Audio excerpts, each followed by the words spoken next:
Dilber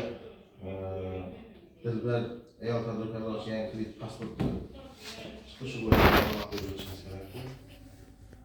Dilber degan ayol tadbirkor rahbariyatining yakka tadbirkorlar ya firmada kamida 50% ulushga bo'lgan ayol qizlar bo'lsa 100 million so'mgacha 23%dan 100 milliondan 500 million so'mgacha bo'lsa 26%dan kredit ajratamiz. Bunda hisob raqami hisob beramiz.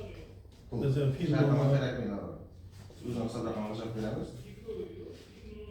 Bunda garov ta'minot talab etiladi 100 million so'mdan yuqorisidan. 100 million so'mgacha jismoniy shaxs kafilligini ajratsak bo'ladi. Sharti lekin 1 yil avval ro'yxatdan o'tgan bo'lsak, davlat ro'yxatidan o'tgan tadbirkor subyekti bo'lishi kerak.